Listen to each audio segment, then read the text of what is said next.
others who were traveling. The ship carried all types of people, the injured, the soldiers, the nurses, and everybody related to war.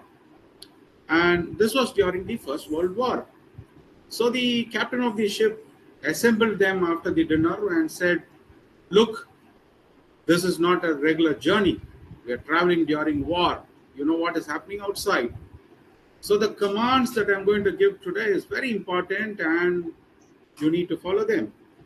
Two commands primarily. Number one, we're going to travel in pitch darkness. All of you know the reason. If there is light, there could be air raids. Flights can spot us and they'll bomb us, they'll shell us. So we're going to travel in pitch darkness this night. And rule number two, keep all the doors and windows shut for the same reason. Not even a flicker of the candle. The moment you retire to the rooms, close all the doors and windows and switch off all the lights. We are going to travel in pitch darkness. Disperse. So all of them went to their respective cabins. And because it was during war, there was a space crunch and 10 nurses were given just one cabin to rest for the day. So as per the captain's order, they switched off all the lights and they ensured that the doors and windows were closed. And it was pitch dark. They retired to sleep. However, the room was so hot, it was so sultry, they were all sweating, they could not sleep.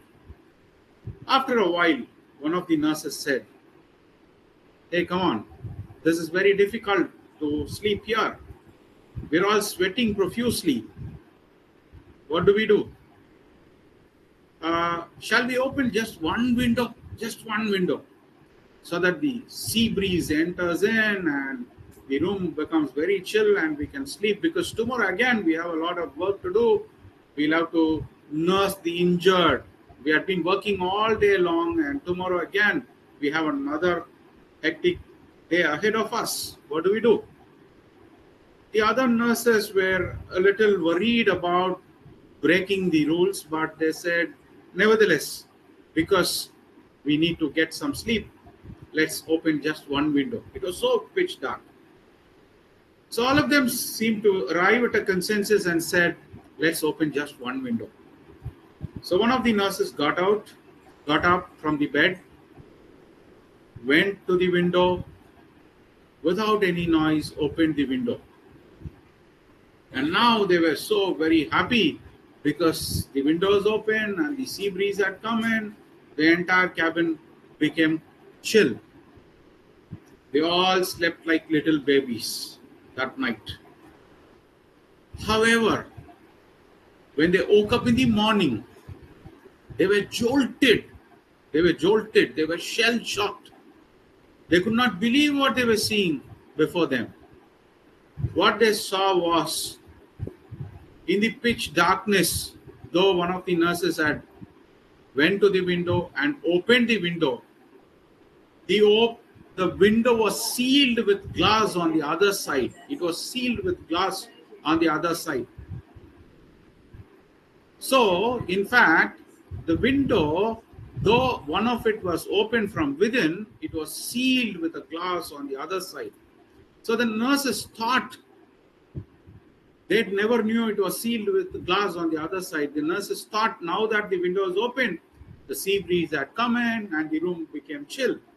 It was the same hot, dingy room. What I'm trying to tell all of you is, the mind is very powerful.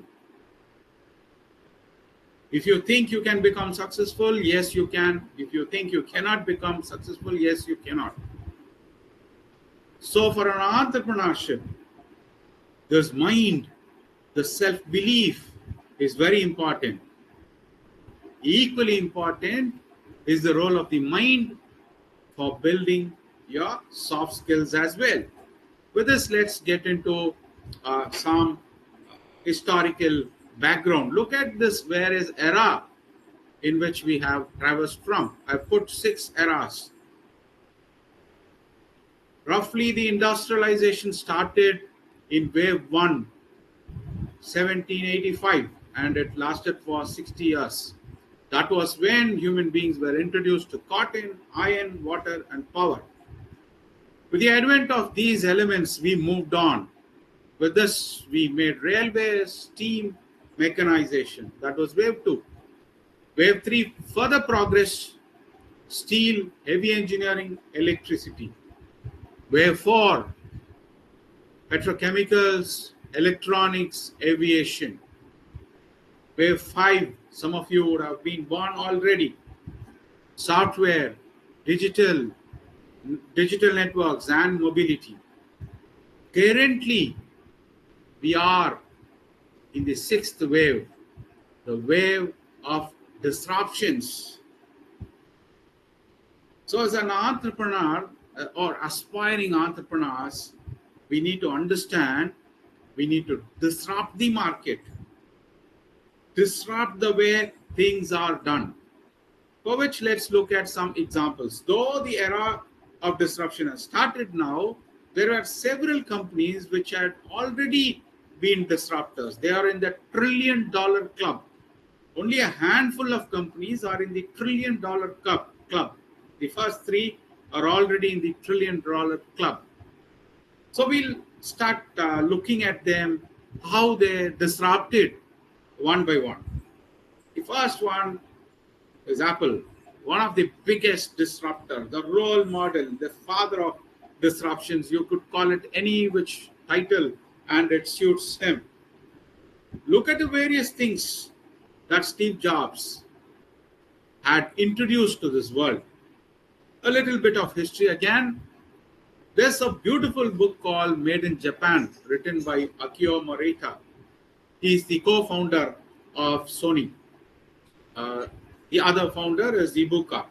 So Akio Morita says in 1970s and 80s, when he went to drop his daughter, who was going on an excursion, he noticed, she was studying in the college, he noticed all her friends on one hand carried their luggage with all their clothing and other necessary aids for travel.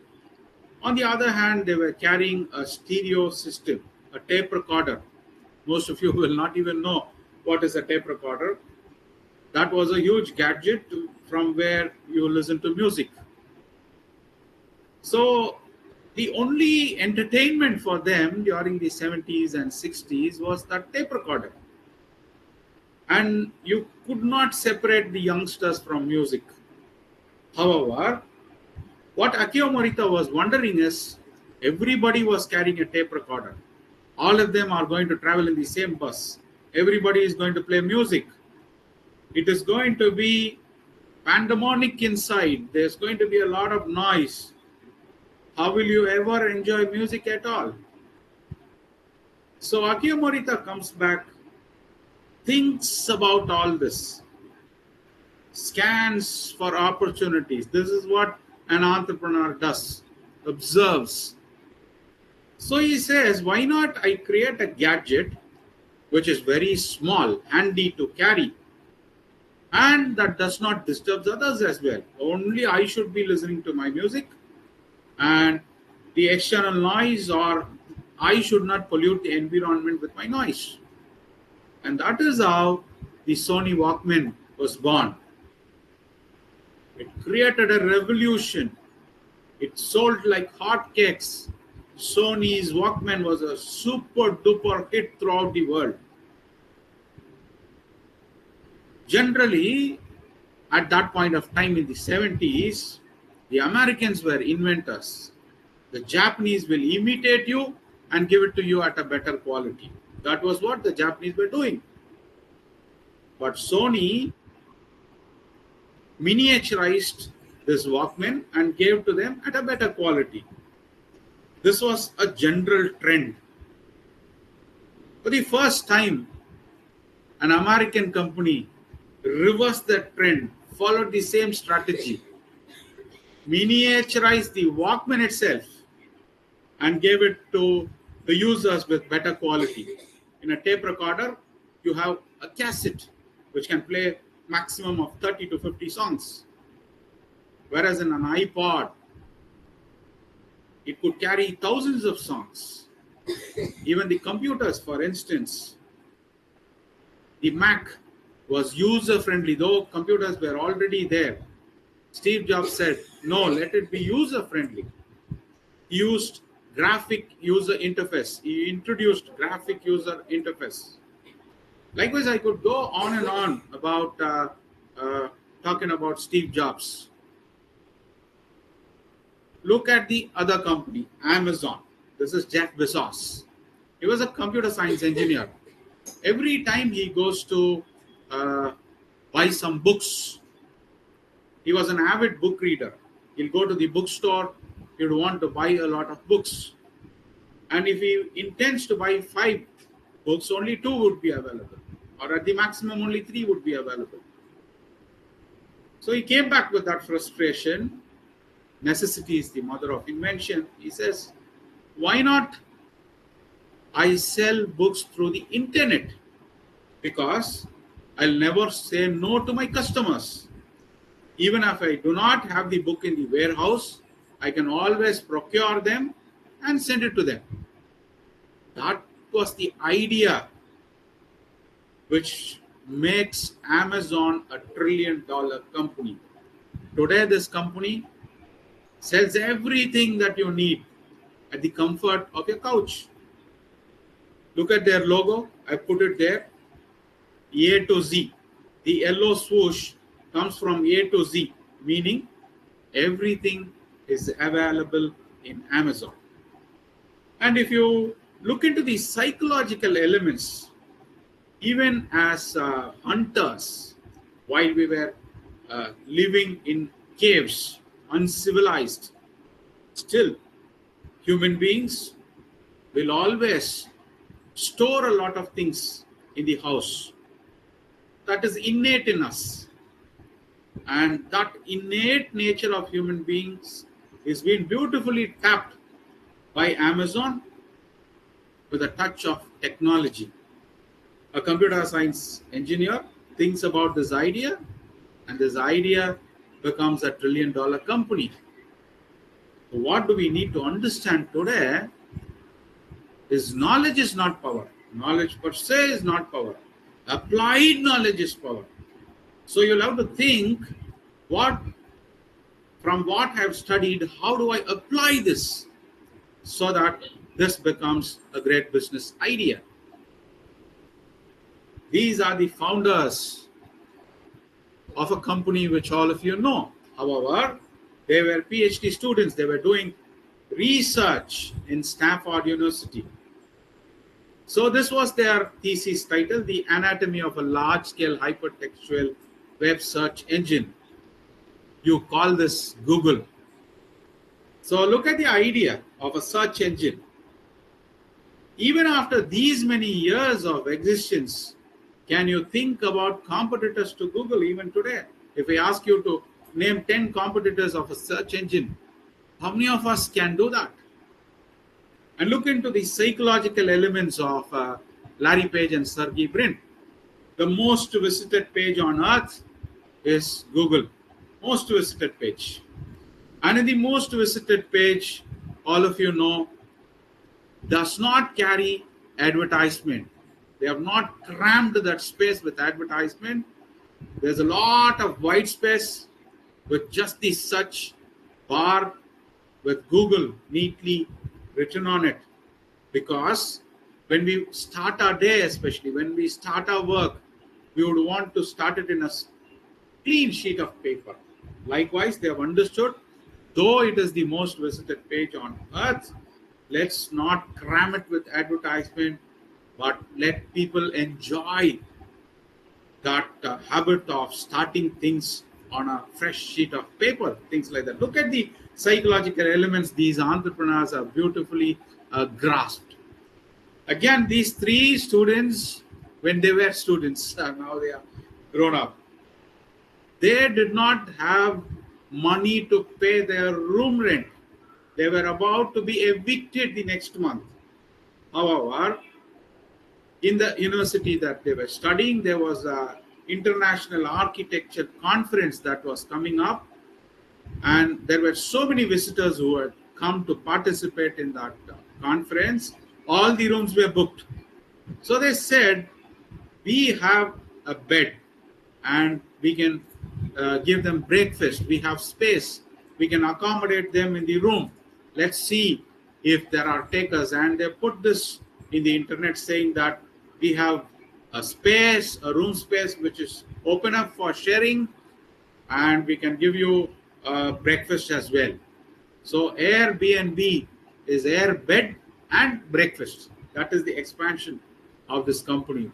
Look how beautifully ideas give way when you shape them and becomes roaring, successful business. So this is what you aspiring entrepreneurs should know. What business are we doing? It looks a very, very simple question, but the answer to it is very profound. It is not as simple as it looks. You ask a pharmacist, what are you selling? The pharmacist says, can't you see? I'm selling medicines. The question is simple. The answer also looks very simple. But an entrepreneur doesn't see it that way. That makes the whole difference between an onlooker and an entrepreneur. An entrepreneur would say, I am selling healing. I am selling cure. I am selling pain relief. Not drugs, not tablets. See the difference between how an entrepreneur looks at business. I'm not selling medicines, I'm selling cure. Open happiness. What are you opening? You're opening a bottle of Coke, which is a aerated, sugarated drink. But Coca-Cola beautifully markets in such a manner, they make us believe this effervescent sugarated cola is happiness and not just a cola. That is where an entrepreneurial instinct comes from. Look at this. What are they selling? The immediate answer could be cosmetics. No. Nowhere, look, they have mentioned it as cosmetic. Big beauty sale. They're selling beauty. They're not selling cosmetics. That is how an entrepreneur understands his or her business. The needs and wants of customers, not products and services. Look at this one. Your last opportunity to be a part of a great lifestyle. You're not selling apartments. You're not selling flats. You're not selling homes. You're selling a lifestyle. That is how you need to look at business. The last 20 years, they have asked for just 2 minutes of your time, Maggie. Now you need to understand, in the 1980s, women started to work as well. Until then, it was a male-dominant society, but women started to enter into the work zone. They also started to work. And when they come back from work, they see that they love to cook again. Women come home to cook food. Men come home to cook the food. That is the luxury men enjoy. And women see that their children, when they enter the houses, are already hungry. They want some tiffin, a quick snack. The lady is already tired. She has worked all day long. And now she'll have to work again. That is when Maggie says, just 2 minutes of your kitchen time so that more of your me time. Less kitchen time, more me time. For you, time for you. So Maggie is not just an ordinary snack. It is not just a quick food. It is a solution. It is more time, me time for the lady of the house. That is how entrepreneurs perceive business. Look at this ad. This is for a karate school. No written explanations. No traditional picture of boys and girls in karate dress and so on. What does this say? More power to you. Superpowers to you if you learn karate. That is how entrepreneur looks at business. So in summary of what I'm trying to tell about the way you need to look at business, people do not buy goods and services. They buy relations, stories, magic. So what does an entrepreneur creates? Precisely them. Relations, stories, and magic. So in this disruptive era, what are the trends? Because you need to understand the trends to be there. Things are going to be nano, network, autonomous, hypersonic. Algorithms are going to have intelligence with quantum computing. So the best of the both worlds. The brain of a human and the body of a machine. So there's going to be a synthesis of biology, energy, reality. So the businesses that you entrepreneurs are going to create should be in this direction of catering to these trends. As entrepreneurs, we need to study certain subjects. Let's say you do an MBA. In MBA, there are different subjects like marketing, human resource management, financial management, strategic management. Likewise, Dhirubhaiism is a paper. It should be a paper. It is not about an ordinary business person. It is about a business idea, an idea which revolutionized the entire world and not just this country. He started his life as a petrol bunk assistant. He was working for Shell Petroleum in Yemen, because after his 10th standard, he said, no, I'm not going to study anymore. I'm going to start working. His father wanted him to become a Gujarati school teacher like himself. But Dhirubhai said, no, I'm not going to be in India lest my father makes me a Gujarati school teacher. So he went away from this country. He went to Yemen, and his first job was a petrol boy, petrol dispensing boy, daily wage earner. That is what I'm trying to tell you. So no big family background, no business background. A typical rags to riches story of Dhirubhai. I would like to say just one incident that is very inspiring. Now, as they were waiting in the petrol bunk on a Friday, which was a holiday there, not many vehicles to attend to, all these boys, the petrol bunk boys, had a chat with themselves, a friendly banter. How do you see in the next 10 years, in the next 15 years? So the first one said, I would like to become the supervisor of this bunk. All of them thought for a while and said, very ambitious, but possible. You stay here, do work sincerely for 10, 15 years, you become the supervisor. Yes, possible. Ambitious, but possible. The second one said, I would like to become the manager of this bunk. People started to laugh. All of them started to laugh. Supervisor, okay. How do you become the manager of the bunk? No. That is not possible. When it was Dhirubhai's turn, he said, I would like to own a petrol bunk like this. That is it. All the guys fell onto the ground, rolling into laughter. We were already controlling our laughter when he said, you want to become a manager and you want to become the owner of this bunk. How is this possible? We are all daily wage earners, no proper education. Tomorrow we are not going to turn up for this work because we fall sick. We're not going to get any wages. And how do we become an owner of this bunk? However, when Dhirubhai passed away, he owned the only private oil refinery in India. Forget about the innumerable bunks that Reliance owns. He owned the only private oil refinery in India. When he came back from Yemen, he saw in India, everybody was setting up cotton mills. The Tatas, the Wadias, Singhanias, everybody was into cotton mills.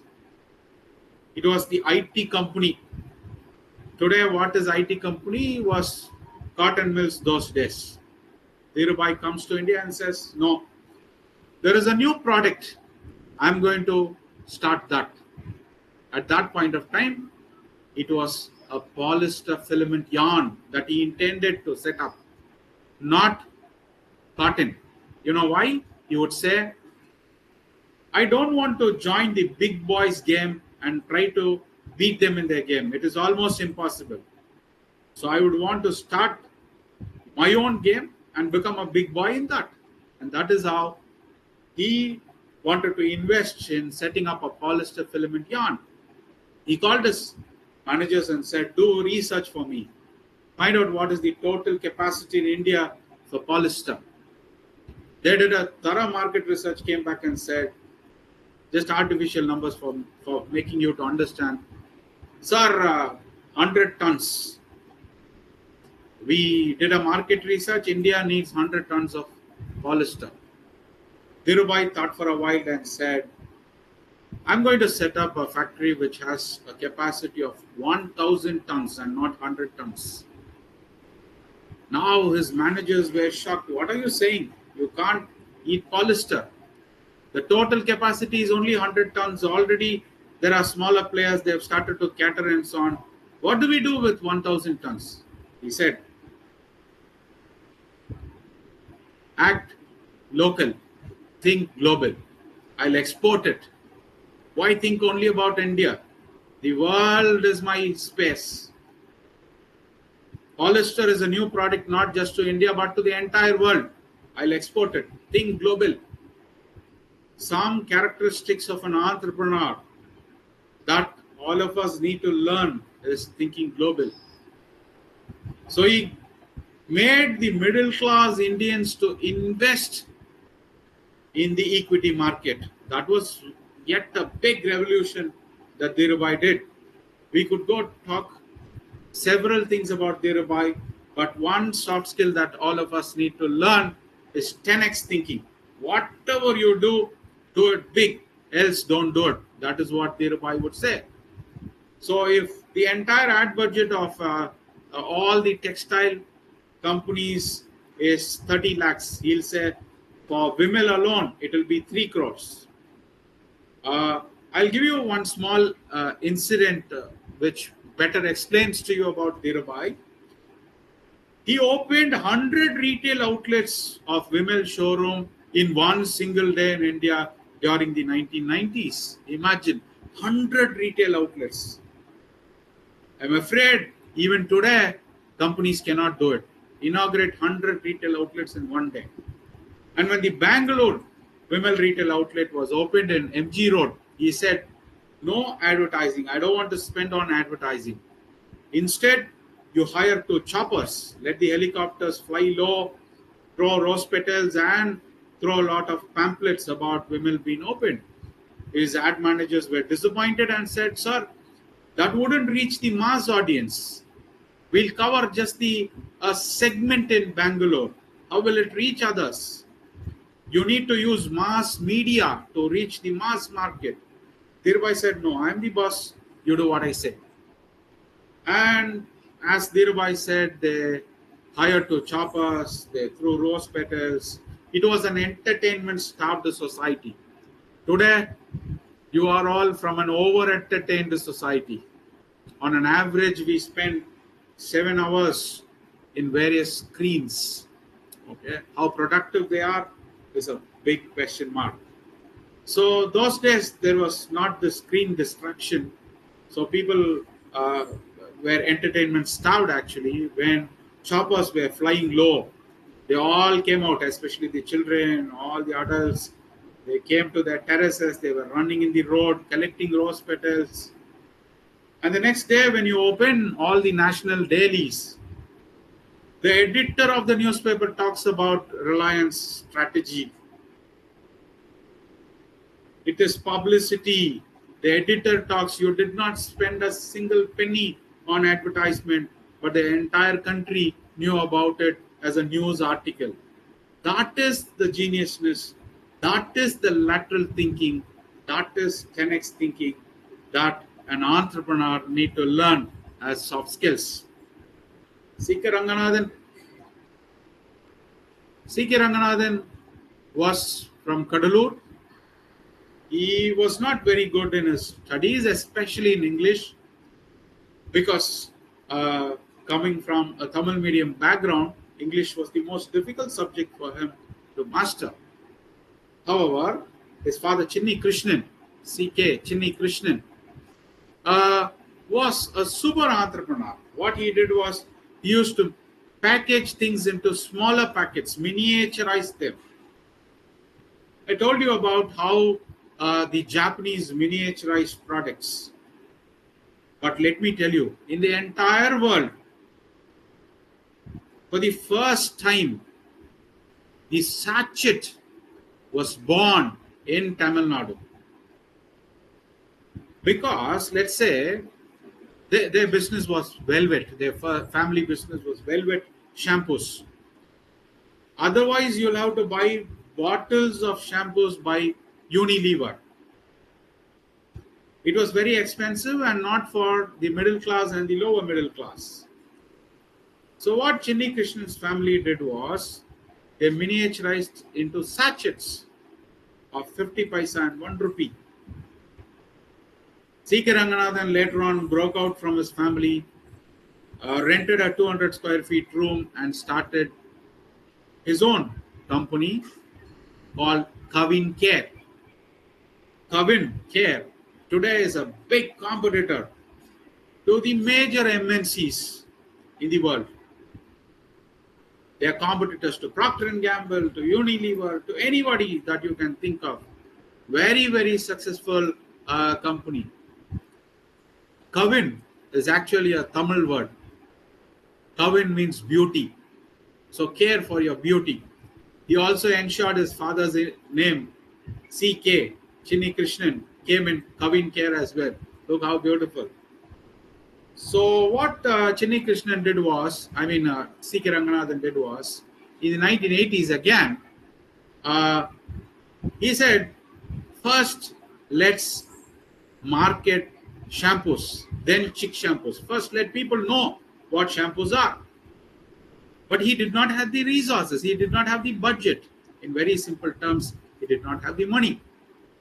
So what he does was he'll hire a van with a projector screen on it, take it to the villages. You know, I already mentioned it was an entertainment-starved society. He'll play Rajini movies here. So the entire village would come, assemble before the screen to watch those movies. And during the intermission, all the volunteers will come. They'll pick up the most dirtiest kids, urchins from the crowd. They'll bring their buckets and towels and shampoos. They'll give a public bath there, head bath. They'll put shampoos and they'll wipe them dry. The hair would be wiped dry. And they'll take these kids around the crowd saying, touch at the hair. See how soft it is. Smell the head. Look how good smelling it is. Will your Lifebuoy soap do this? Indians love anything that gives value for money. Lifebuoy soap, the entire family, it would be big families. Everybody would take bath. The entire month, still the soap is there, larger than life. So he had to break this jinx and introduce shampoos. Several things I could go on and on. However, what I wanted to tell you is, even as a tiny company, he started paying tax. And when he applied for the loan, generally loan papers at that point of time would be rejected because it was a tiny company. But for him, loan was sanctioned and it was written, the manager had written, this tiny company pays taxes. Therefore, let's sanction loan. What I'm trying to tell you is, when we do business ethically, you get the rewards of that. Any type of unethical business without values, hundreds and hundreds of companies, case studies have taught us, will not thrive in the long run. As young people, you need to have this value system. Not just because your conscience pricks, or not just because that God is watching you and will punish you. Not because of those reasons. Purely, it makes business sense when you do ethical business, confining to the values. When you don't do that, you see what happens to Paytm, when you do not follow the norms that has been set. This is again Karsanbhai Patel, passionate about chemistry. He was working in a government office as a clerk. However, he was passionate about chemicals. He wanted to do something. So his neighbor said, okay, my car shed is empty. Why not you use that car shed? I'm not using cars. So he cleaned it up. He set up his laboratory. He started working on some chemicals.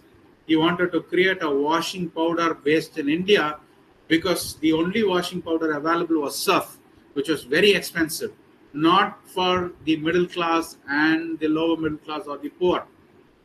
They all used the soap, 1 rupee detergent. That is when Karsanbhai Patel, on one fine day, hit upon a formula, and later on, after several years, he called it Nirma. Before even branding it, he will pack it into small polythene bags, keep it in his basket, take it in cycles, give it to the villages, first as samples, then for 50 paisa, 1 rupee. Eventually, Nirma became the largest washing powder that was sold in India. Applied knowledge. Knowledge per se is not going to help you. Applied knowledge. This is Ponnudurai. I think we are running short of time. One entrepreneur we'll talk, then we'll get into soft skills and things like that. Now he was having a grocery retail outlet, and there was a conversation that was happening between two people who had come to buy certain goodies from his grocery store. He says he observed that one person was saying, your problem is so serious, like it is removing seeds from dates. Now this strikes Ponnudurai. Look, an entrepreneur's antenna should always be on. Anytime a short signal comes, it picks it up. So he says, other fruits can be cleaned and eaten, whereas dates is so tasty, but people were not selling it in a hygienic manner. They were selling it in push carts, oil all over, flies flying everywhere. So even if you wanted to eat, you had to resist that temptation because of hygienic reasons. So what Ponnudurai did was, in his retail outlet, he bought dates, packed them neatly, sealed those polythene covers. And this became very popular. Later on, all the neighbors' retail outlets also came and bought dates from him and said, okay, let me give it a brand name. He was a school dropout, but he remembered his first standard book which said Lion, Singham. So he used that label, and today it is a 100 crore plus brand. Kiran Mazumdar Shah, as a lady, she did a lot of revolutionary career decisions. Today, all of you know the way Biocon is performing because of capitalizing on the diabetics in India. We do not have time for all this. One last example probably is Mark Zuckerberg, wherein innately there is a need for human beings to relate to each other.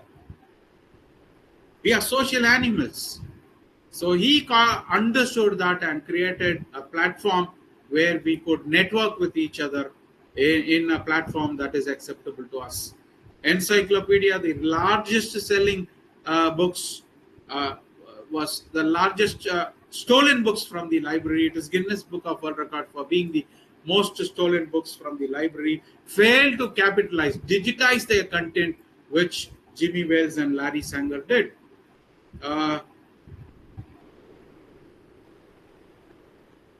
Communication, because one very important concept of soft skill is communication. There are so many things that we saw. Before we go ahead, just one small thing. When Dhirubhai was meeting a press, this was a few months before he died, they asked him, how did you do this rag to riches story? What is your secret? Dhirubhai said, I cannot give you a lecture.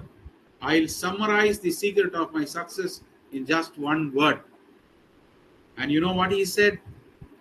Guts. For an entrepreneur, this guts, this risk-taking ability is very, very important. and so is communication. Look at this, how beautifully parachute communicates. No, nothing written, no text content at all. This is called a picture window. You communicate through a picture window. Look how beautiful. You add a tinge of humor to it as well. Look at this Bajaj fans.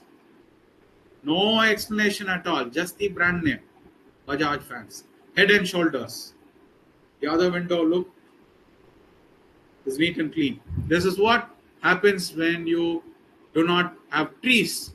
Plant more trees.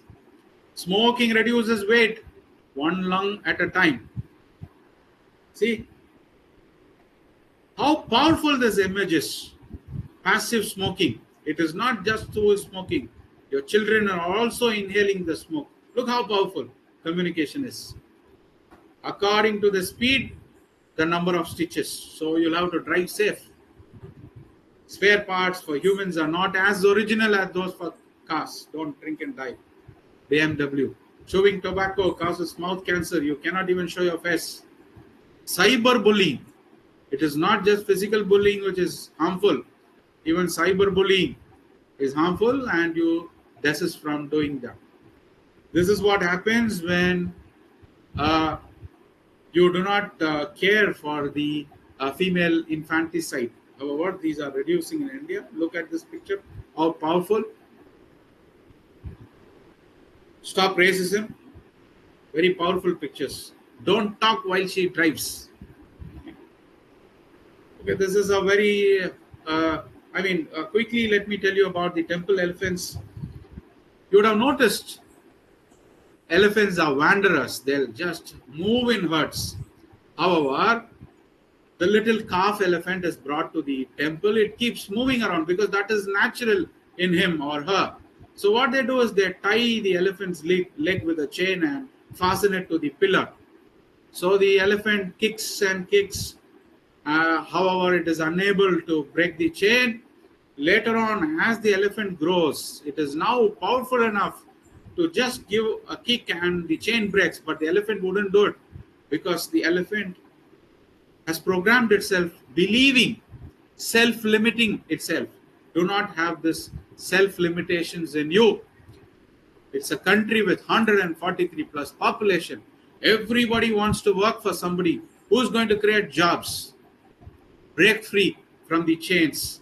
We should become a nation of startups, which is already happening. Be part of this. See, this is what Naukri's founder has to say.